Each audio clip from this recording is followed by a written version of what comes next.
Hello दोस्तों, मैं हूं पुनीत और आज मैं फिर से आपके लिए लेकर आया हूं एक बेहद ही डरावनी और खौफनाक भूतिया जानकारी जो आपको भी अंदर तक डरा देगी। आज मैं बात करने वाला हूं सलेडा भूत की। सलेडा भूत, जिसे पंजाब में सलेडा भी कहा जाता है, और ये पंजाब के इलाकों में पाए जाने वाला एक बहुत ही अजीब किस्म का भूत होता है। और इसकी सबसे बड़ी खासियत होती है कि ये बरगद के पेड़ पर उल्टा लटका हुआ लोगों को दिखाई देता है। ये बहुत ही भद्दे तरह का भूत होता है। इसे देखने के बाद हर किसी का यही कहना होता है कि इससे ज़्यादा गंदा और भद्दा दिखने वाला भूत किसी ने नहीं देखा होगा।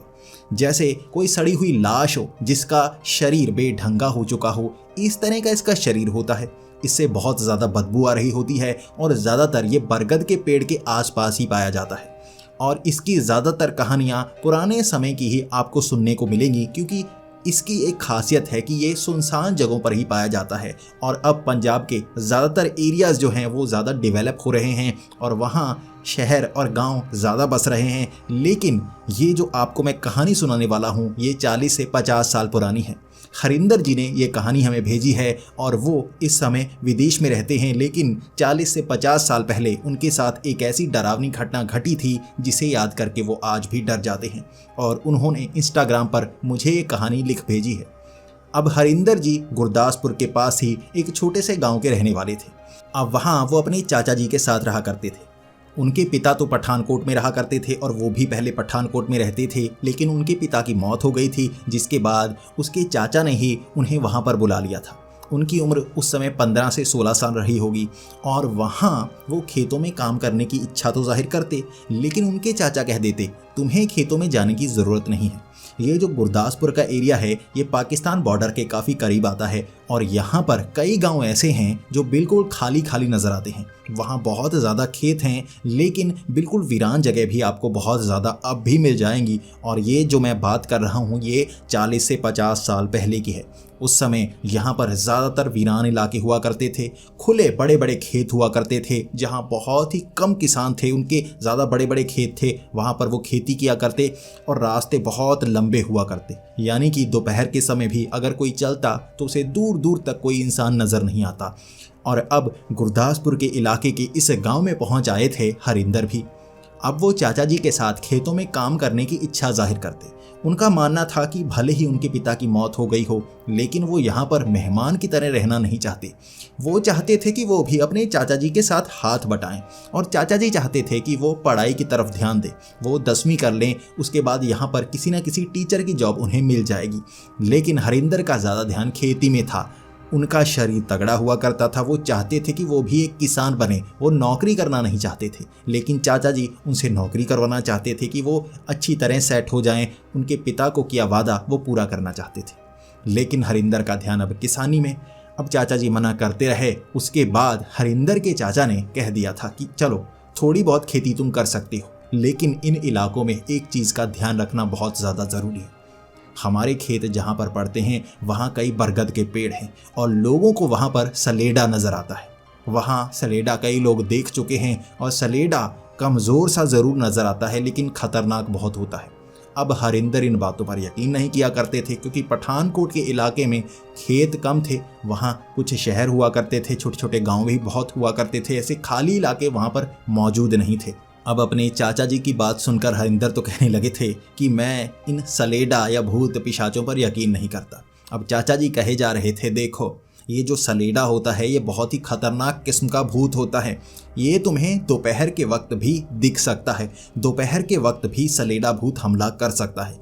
अब ये बिल्कुल नई सी बात थी हरिंदर के लिए। अब हरिंदर जिस इलाके से आया था वहाँ पर सलेडा की इतनी ज़्यादा बातें नहीं की जाती थी, फिर भी कुछ सुनने को ज़रूर मिला था कि सलेडा की कोई भूत होता है। अब यहाँ अगर उसे चाचा जी से सुनने को मिला था सलेडा की खासियतें क्या क्या होती हैं, सलेडा किस तरह से रूप भी बदल सकता है, लेकिन दिखता बहुत ही भद्दा है और लटका हुआ दिखे तो उसकी बात का कभी भी जवाब नहीं देना है। जो भी सलेडा भूत की बात का जवाब देता है वो उससे चिपक जाता है और उसी समय उसे नहीं मारता बल्कि धीरे धीरे मारता है, उसके शरीर पर कब्जा कर लेता है और वो भी उसी तरह गंदे तरीके से सड़कर मरता है। अब हरिंदर ये बातों पर यकीन नहीं करता था और वो चाचा जी को कहता रहता था कि मैं खेतों में जाना चाहता हूँ, ज़्यादा समय वहाँ पर बिताना चाहता हूँ। स्कूल से वो कभी कभी भाग आया करता और खेतों में पहुँच जाया करता। अब उसके चाचा जी की थोड़ी सेहत खराब हो गई थी, शहर में थोड़ा काम था। 4-5 दिन उसके चाचा जी शहर में ही जाने वाले थे। अब खेतों का पूरा ध्यान हरिंदर को ही रखना था। अब हरिंदर समझ चुके थे कि अब खेतों में पूरी तरह से ध्यान लगाने का वक्त आ चुका है, पूरा ख्याल मैं रखूंगा। 2-3 खेत उनके थे, वो बड़ा सा इलाका था और आसपास भी बहुत सारे खेत थे। कई वीरान जगह थी जहाँ पर कोई खेती नहीं की थी।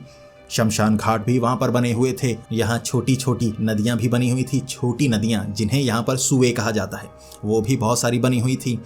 अब यहाँ हरिंदर दोपहर के वक्त खाना लेकर उसी खेत की तरफ गया था और उसे पता नहीं था कि ये जो सलेडा की बातें की जाती हैं इन्हीं खेतों के आसपास की जाती हैं जहाँ पर बरगद के पेड़ सबसे ज़्यादा है। और उसे चाचा जी ने एक बात नहीं बताई थी कि दोपहर के वक्त सलेडा कब हमला करता है। आज उसे यही देखने को मिलने वाला था। ये बात है 2 से 3 बजे के करीब की।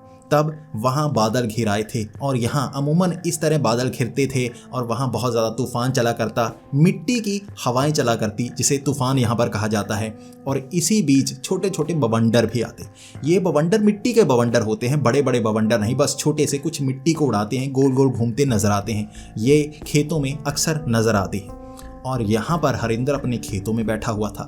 पीछे वाली बंजर जमीन पर उसे एक ऐसा ही बवंडर घूमता हुआ नजर आया। अब बादल घिर चुके थे, हवाएं चल रही थी और वो बवंडर काफी देर तक इधर उधर घूमता जा रहा था। यहाँ अक्सर इतने बड़े बड़े बवंडर नहीं आते कि किसी को उड़ाकर ले जाएं। यहाँ छोटी सी मिट्टी उड़ाने वाले छोटे छोटे बवंडर आते हैं जो 5 से 10 सेकंड नजर आते हैं और गायब हो जाते हैं। ये बवंडर 30 से 40 सेकंड तक वहीं पर घूमे जा रहा था और ये हरिंदर के करीब आ रहा था। जब वो छोटा हुआ करता था इसी तरह बहुत ज़्यादा मस्ती किया करता था। ये छोटे छोटे बवंडरों में वो खेला करते और कुछ कपड़े वपड़े उड़ाया करते, लेकिन ये बवंडर वहाँ से जाने का नाम नहीं ले रहा था। इसमें मिट्टी काफ़ी ज़्यादा थी और क्योंकि बादल थे तो काफ़ी अंधेरा सा भी हो चुका था।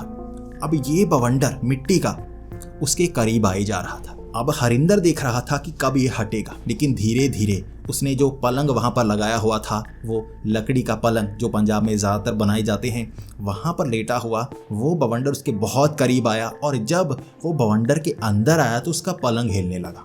यहाँ इतने तेज़ बवंडर नहीं होते कि पलंग हिल सके, ये मिट्टी के हल्के बवंडर होते हैं। उसका पलंग हिला था इस तरफ, यानी कि बिल्कुल सीधा खड़ा था और इस तरह हो गया, यानी कि पूरा पलंग ही लगाया और उसे झटका सा लगा और वो पलंग से गिर गया। उसके बाद वो बवंडर आगे निकल गया, आगे जाकर फिर से घूमा। अब हरिंदर को लगने लगा था कोई तो ऐसी चीज़ है जो उसे समझ में नहीं आ रही। ऐसे बवंडर यहाँ पर आते हैं, इतने बड़े आते हैं। अब वो बवंडर एकदम से गायब हो गया। तभी पीछे से आवाज़ आई, देखो बचकर रहना। इसके बाद हरिंदर एकदम से शांत हो गया, क्योंकि वहाँ पर उसे सलेडा की कहानियाँ सुनाई गई थी और वो जानता था जवाब नहीं देना है, तो उसने जवाब दिया ही नहीं। वो पलंग पर फिर से लेट गया और लेटा लेटा आंखों से इधर उधर देखने लगा। आसपास कोई नहीं था। दोबारा से एक वैसे ही बरगद के पेड़ से आवाज आई, अपना ध्यान रखना, क्या तुम अपना ध्यान रख रहे हो? ये आवाज आई और हरिंदर ने फिर से जवाब नहीं दिया। उसके बाद उसने जो रोटियां पकड़ी हुई थी उसे अपने हाथ में पकड़ा, पलंग को खड़ा किया, वहां पेड़ के पास ही उसे बांधा और सीधा घर की तरफ भागने लगा।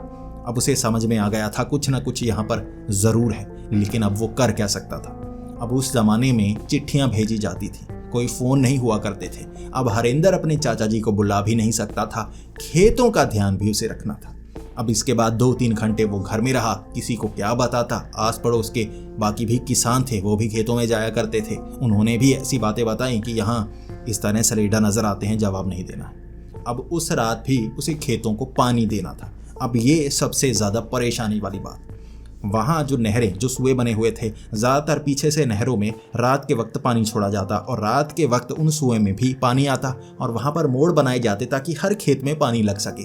यही कारण था कि रात के वक्त किसान ज़्यादातर पंजाब में जागते हैं आज भी, और उन नहरों से पानी खेतों में दिया जाता है। अब यहाँ हरिंदर को रात को पानी नहरों में देना था। अब ये जो सलेडा होते हैं ये रात को सबसे ज़्यादा भयानक रूप में आ जाते हैं। अब डरता डरता हरिंदर खेतों में पहुंच गया, उसी जगह जहां उसे सलेडा की आवाज़ें सुनाई दी थी। जैसे ही वहां पर उसने लालटेन रखी हुई थी, एक लालटेन पीछे पेड़ के पास रख दी थी, एक लालटेन लिए आगे आगे घूम रहा था खेतों को देखने के लिए। वहां वो मिट्टी के टीले से बना रहा था ताकि इस तरफ से पानी बहाया जा सके। जैसे ही उस बरगद के पेड़ के पास गया, उसे ऊपर लटका हुआ कुछ नजर आया। पहले तो उसे लगा ये कपड़ा है, लेकिन वहाँ पर बहुत ज़्यादा बदबू फैलना शुरू हो गई थी। अब ये बदबू धीरे धीरे बढ़ती जा रही थी। ये बदबू ऐसी थी जैसे कोई जिंदा लाश यहाँ पर फेंकी गई हो। अब उससे ऐसी बदबू आ रही थी, उसका ध्यान सीधा कपड़े पर और दिमाग में वही ख्याल, सलेडा भूत पेड़ों पर लटके हुए पाए जाते हैं। इसी तरह बरगद के पेड़ के आसपास निवास स्थान बनाए रखते हैं और यहाँ वो सलेडा भूत बिना हवा के हिल रहा था। वो कपड़ा हिल रहा था, वो समझ गया ये सलेडा ही है। तब उसने आंखें खोली और ये गंदा सा नजर आया, क्योंकि हाथ में लालटेन थी। उसकी रोशनी में उसका चेहरा नजर आया।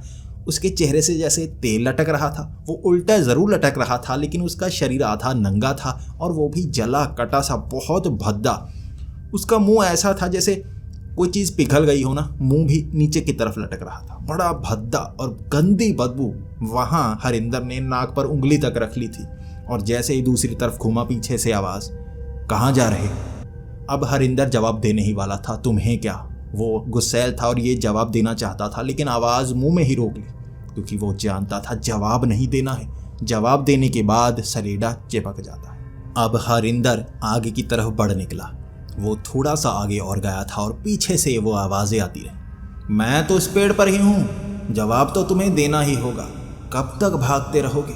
आओ कुछ बातें कर लो। अब हरिंदर पीछे मुड़कर भी नहीं देख रहा था, क्योंकि वो भद्दा चेहरा देखना नहीं चाहता था। डरा बहुत ज़्यादा हुआ था। अब उसने हाथ में एक डंडा पकड़ लिया, एक मोटा लकड़ी का डंडा। अगर इसने कुछ किया तो मैं ये देकर मारूंगा, और खेतों में तो रहना है, अब मजबूरी है, क्या करूं? भूतों के डर से खेती थोड़े ना छोड़ देनी है, अब भूतों का ही तो इलाज करना पड़ेगा। अब हरिंदर रात भर अपने खेत में घूमता रहा। अब वो सलेडा बार बार आवाज़ें लगाता रहा। 1 बजे के करीब जब वो एक जगह पानी की धार बना रहा था, एक तरफ दूसरे खेत में देने के लिए उस खेत के बीच से धार बना रहा था पानी की, तभी पीछे से आवाज़ आई, सही नहीं बनी है, इस तरफ बनानी थी। और यहाँ गलती हो गई हरिंदर से। उसके मुंह से निकला, सही तो जा रहा है। जैसे ही मुंह से ये निकला, उसने मुंह पर हाथ रख लिया और ये आंखें खुल चुकी थी उसकी। वो समझ गया था जवाब नहीं देना है और जवाब दे दिया था। अब इसके बाद हरिंदर का शरीर कांपने लगा। वहाँ अचानक जैसे ठंड बढ़ चुकी थी, शरीर थर थर कांपने लगा था।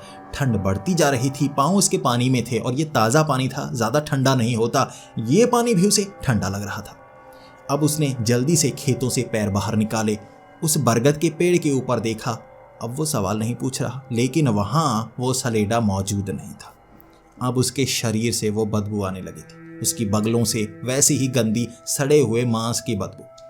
अब वो बदबू के कारण खुद परेशान हो रहा था और बार बार उसे चक्कर आए जा रहे, वो गिरे जा रहा, बार बार उसे उल्टियाँ आई जा रही। उसकी सेहत बहुत ज़्यादा खराब होती जा रही थी। अब हरिंदर वहाँ रुक नहीं सकता था। उसने पानी दे दिया था, सही जगह सब धारें बना दी थी और 2 बजे के करीब सीधा घर की तरफ निकल पड़ा। अब वहाँ उसकी चाची उसका इंतज़ार कर रही थी। यहाँ रात को जो उसके चाचा भी आया करते थे और इस समय वो रोटी खाकर सो जाया करते थे, क्योंकि सुबह कभी कभी देर से उन्हें वहाँ खेतों में जाना पड़ता था। अब हरिंदर भी रात को घर आया, लेकिन हरिंदर का चेहरा देखकर उसकी चाची बहुत ज़्यादा घबरा गई थी। तुम्हारा चेहरा काला क्यों हो चुका है? कहीं किसी नाले में गिर कर आए हो? इस तरह गंदे क्यों हुए पड़े हो? और इतनी बदबू कहाँ से आ रही है? अब उसका शरीर थोड़ा थोड़ा काला हो रहा था।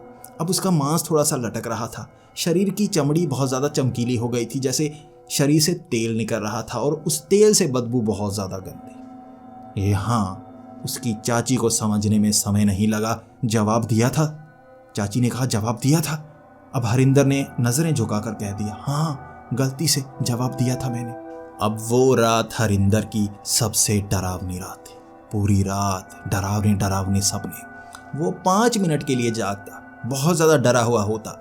उसे सोने का मन नहीं था, लेकिन अपने आप आंख लग जाती। पता नहीं कब उसकी आंख बंद हो जाती और जब आंख बंद होती, डरावने डरावने सपने।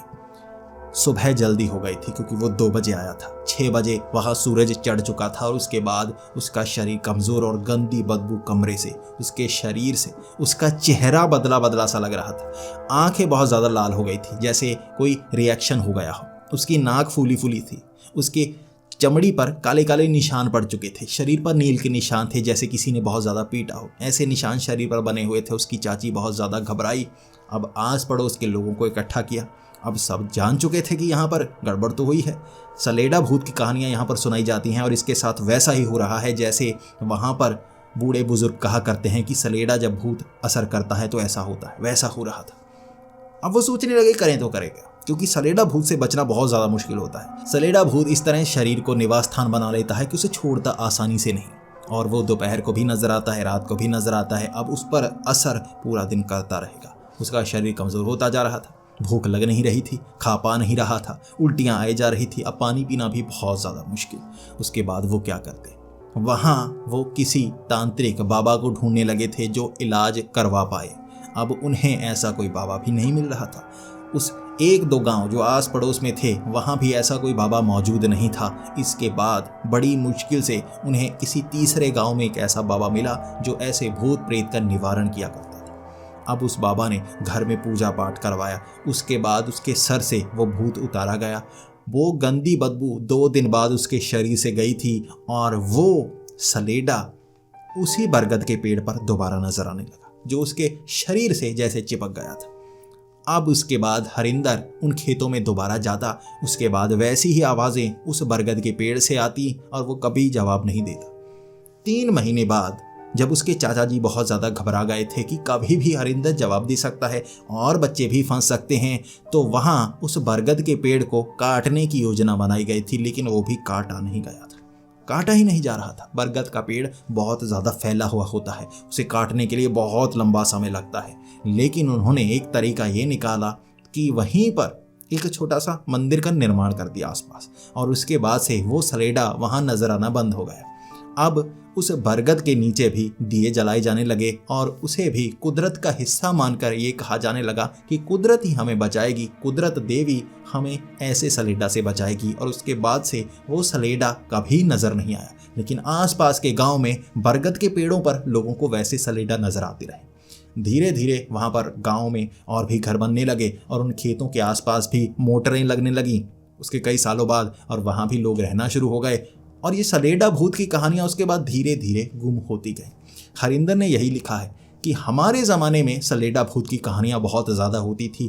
अब तो पंजाब में सलेडा भूत की कहानियाँ सुनने को बहुत कम मिलती हैं, लेकिन इसका मतलब ये नहीं कि सलेडा भूत नहीं होते। हमारी इस दुनिया के साथ ही भूतों की दुनिया भी यहीं मौजूद है। तरह तरह के भूत वहाँ होते हैं, और मैं ये आपको इसलिए बता रहा हूँ ताकि आप भी यकीन कर पाएँ कि जैसे हमारी इस दुनिया में अलग अलग जीव होते हैं, ये भूतों की दुनिया, ये काली दुनिया में भी अलग अलग तरह के भूत प्रेत पिशाच होते हैं, और उनसे बचने का तरीका भी अलग ही होता है। दोस्तों, मैं इस चैनल पर आपके लिए ऐसी ही भूत प्रेत की कहानियां लेकर आता हूं जो हमारे सब्सक्राइबर्स ने शेयर की हुई होती हैं, और ये मैं आप पर छोड़ता हूं कि आप इस पर कितना यकीन करते हैं। और ऐसी ही जानकारियां मैं आप तक लाता रहूंगा ताकि आप भी इस इंफॉर्मेशन को खुद में समा सकें और आप भी सारी जानकारी प्राप्त कर पाएं। तो कैसी लगी आपको ये वीडियो, प्लीज़ कमेंट्स में ज़रूर बताएं। अगर अच्छी लगी हो तो इसे लाइक और शेयर करें, और इसी के साथ अगर ऐसी ही और वीडियोस देखना चाहते हैं तो हमारे इस चैनल को सब्सक्राइब करें। तो मिलते हैं अगली वीडियो में, तब तक के लिए डरते रहें।